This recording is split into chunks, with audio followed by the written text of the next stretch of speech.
doing a F-Series F80 M3 on MHD with reflex. It's got port 950s and it's got dock race single with a 6870 on it. And we're going to be tuning it on flex. So just going to get a preliminary, make sure everything's good. 93 and we'll go from there.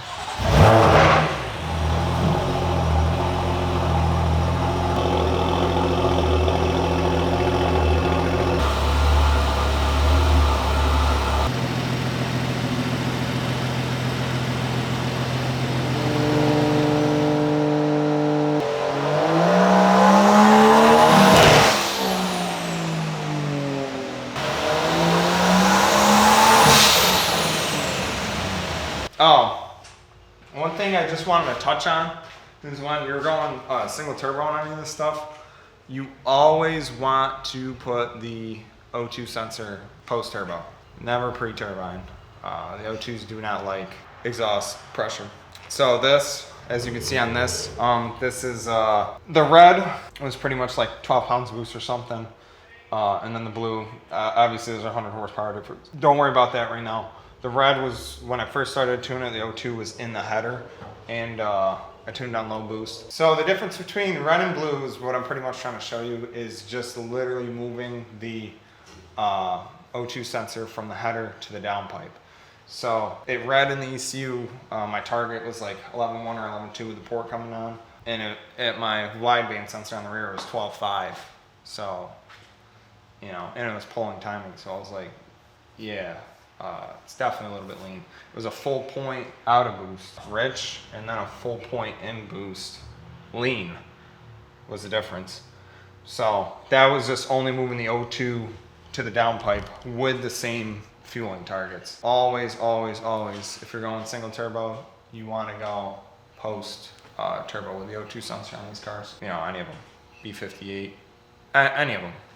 N54, N55, B58. Just something to keep in mind, or else, you know, I always see, like a lot of, even like the V10 guys, they leave the O2s in the header.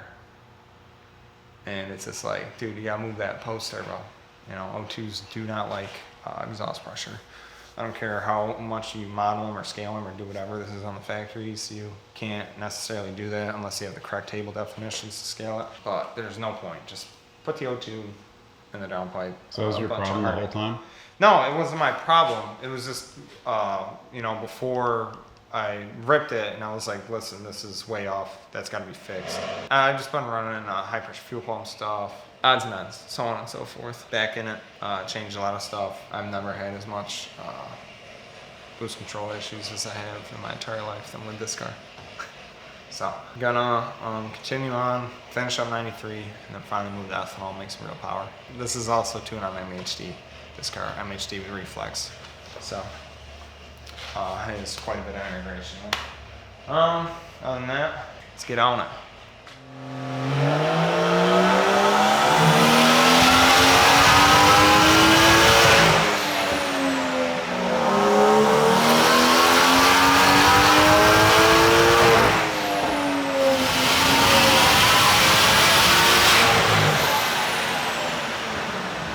Alright, that was 19 pounds falling them 14 or 13. Just low, real low speed. It's got just something going on with fueling. I don't know if we got a leak injector or what's going on with it. Something ain't right. Now I need to email back my data log to myself.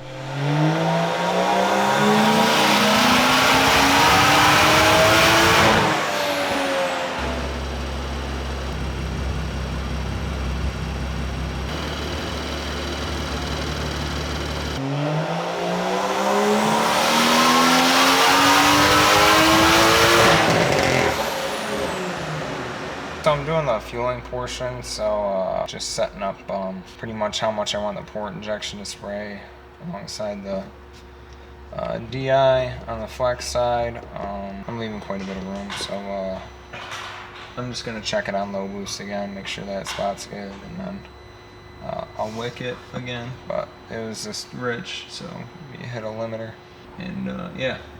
So.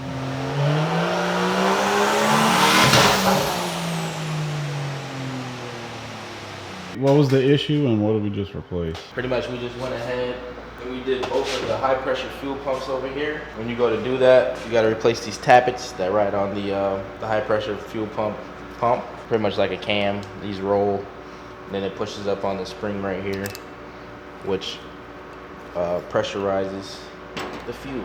And then we just replaced the high pressure fuel rail sensor.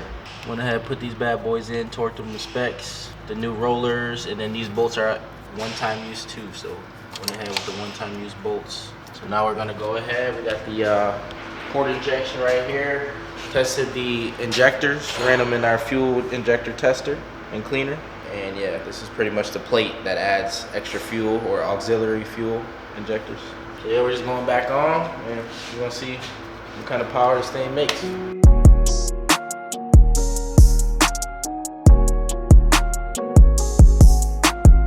It's back up and running.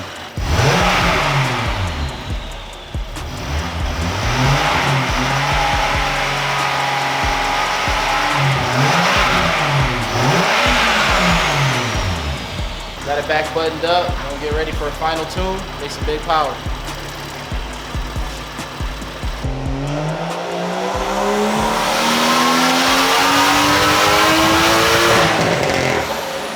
So we finally got it sorted. Since it was a TurboSmart 45 Lite, it had the incorrect springs in it. They weren't even sitting properly in the spring retainer, put the correct springs in it. Moved to a 4-port just because that's a preference thing. Moved the O2 out of the header into the downpipe, went to single bank tuning, a couple boost leads. Ended up going on ethanol, had a high pressure fuel pump issue even with weighing on port pretty heavy, just was sporadic. Got that sorted, did a fresh set of plugs, one's good. You made what?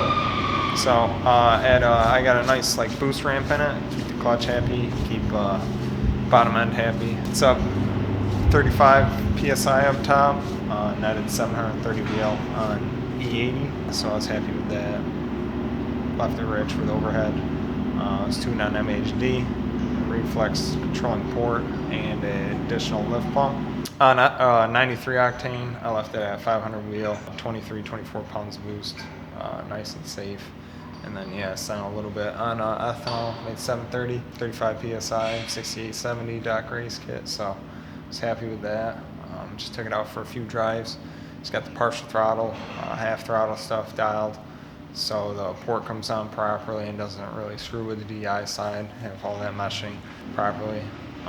Unfortunately, MHD doesn't offer a DME over reflex like they do for the B58 Gen 1, S58 stuff, and B58 Gen 2. Hopefully that'll be released soon, and then I'll probably contact them to add that. Accutech has reflex integration on these, but tuned on MHD for now. And then basically reflex is like standalone controller, so these cars work much better when the port injection controller is integrated with DME. So once that happens, we'll get that added on, possibly go more, and